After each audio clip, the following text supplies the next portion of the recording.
I'm 90 years old, and for a long time, I didn't understand why my world kept getting quieter. People didn't suddenly disappear. There were no big fights, no dramatic endings. Just a slow, almost invisible distance that grew between me and others.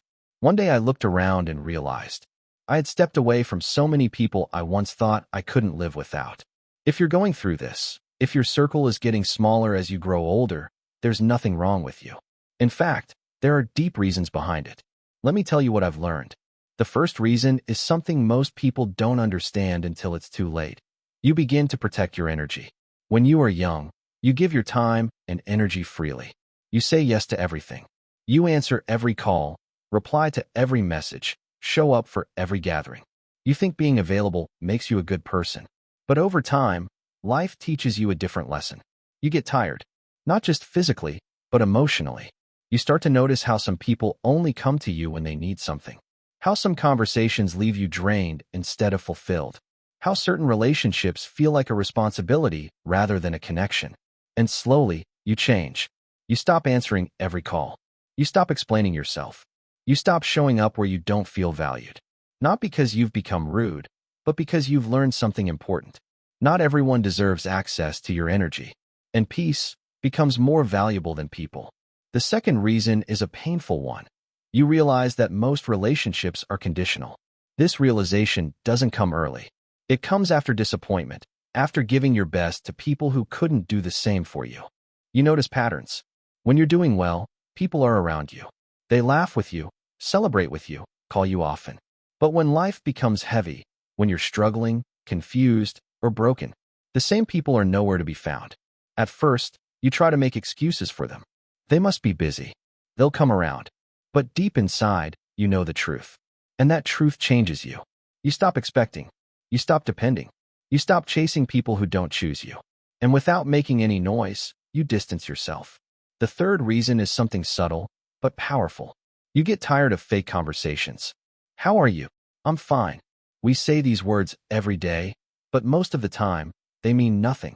As you grow older, you begin to crave depth. You don't want surface-level talk anymore. You don't want to repeat the same empty conversations that go nowhere. You don't want to smile just to be polite. You want real connection. You want honesty. You want silence that feels comfortable, not awkward. And when you don't find that, you choose solitude instead. Because being alone feels better than being surrounded by people who don't truly see you. The fourth reason is something many people struggle to accept. You outgrow people. Growth is not always something you celebrate. Sometimes it creates distance. You change. Your mindset evolves. Your priorities shift. Your values become clearer. But not everyone grows at the same pace. Some people stay where they are, thinking the same way, living the same patterns, chasing the same things. And suddenly, you don't feel the same connection anymore. The jokes don't feel funny. The conversations don't feel meaningful. The bond doesn't feel the same.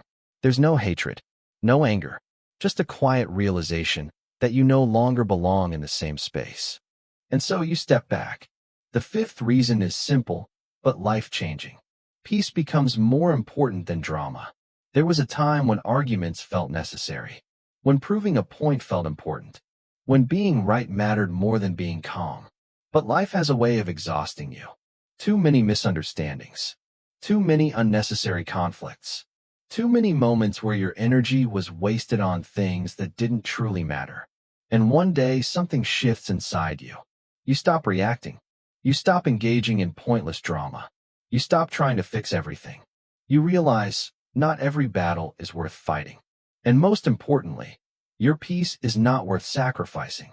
So instead of arguing, you distance yourself. Instead of explaining, you stay silent. Instead of chasing resolution, you choose calm. The sixth reason is something beautiful. You learn to enjoy your own company. At first, being alone feels uncomfortable. You reach for your phone. You look for distractions. You try to fill the silence. But slowly, you start to settle into it. You begin to understand yourself. Your thoughts become clearer. Your emotions become easier to manage. Your mind becomes quieter. You start doing things alone and actually enjoying them. Walking, sitting in silence, thinking without interruption. And then you realize something powerful. You are not lonely. You are at peace. And once you reach that point, you no longer feel the need to surround yourself with people just to avoid being alone. The seventh and final reason is the deepest of all. You begin to see life for what it truly is. Temporary. Everything you once thought would last forever doesn't. People change. Relationships fade. Time moves faster than you ever expected. And this realization doesn't make you sad. It makes you aware. You stop holding on to things that are slipping away. You stop forcing connections that don't feel natural. You stop giving importance to people who don't add value to your